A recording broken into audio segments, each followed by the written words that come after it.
Fought on the west bank of the Tennessee River, close to the state line of Mississippi, the Battle of Shiloh was the biggest battle in U.S. history in 1862.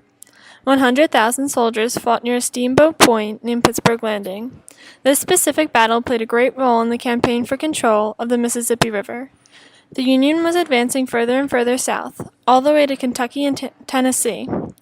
As Grant and his troops were moving onward, the Confederates were building up their forces. As well, the Union were gaining more soldiers.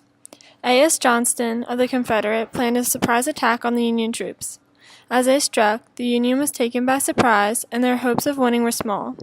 The South has begun to receive many advantages, such as miscues by Union and a numerical advantage. Many Union troops began to fall back to a natural defensive position called the Hornet's Nest. General Benjamin Prentiss was the first division to use this position.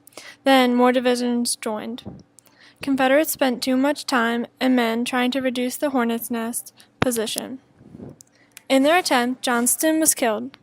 Union saw an opportunity to establish a last defensive line. Grant struck and forced Confederates to retreat to Corinth. The Battle of Shiloh split Confederacy among Mississippi, which created a victory for the Union. The battle began in early February when a Federal Army-Navy offensive under command of General Ulysses S. Grant and Andrew H. Foote penetrated the Confederate defensive perimeter across southern Kentucky, and the Gray-Clads retreated from northern Tennessee to Alabama and Mississippi.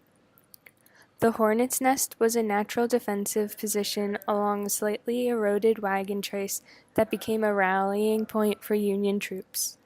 The rebels focused on the Hornet's Nest tactic, which gave Grant a sorely needed opportunity to establish a line of defense at Pittsburgh Landing. The heaviest fighting took place near a small log meeting house of Shiloh Church, and for several hundred yards on either side of the nearby Corinth Road.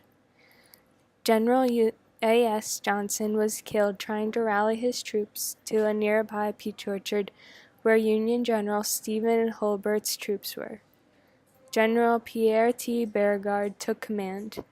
Grant's Union troops built a defensive position around Pittsburgh Landing.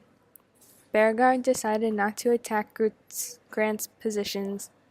Instead, he sent a telegram to the Confederate capital in Richmond declaring that the South had won the Battle of Shiloh.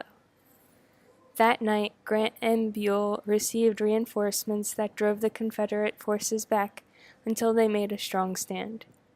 Then, Beauregard ordered them to retreat to Corinth. The battle began on April 6th and ended on April 7th, 1862. The Union Army was led by Major General Ulysses S. Grant, commander of the Army of Tennessee.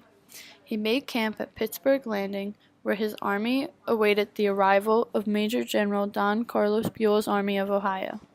General A.S. Johnston surprise attacked the Union on April 6th.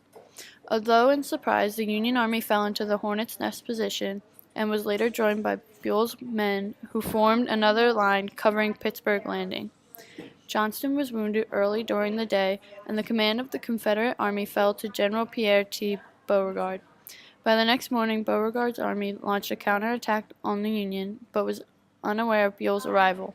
The attack was successful at first, but the Union fought back and forced the Confederates to retreat to Corinth. The Battle of Shiloh ended on April 7, 1862.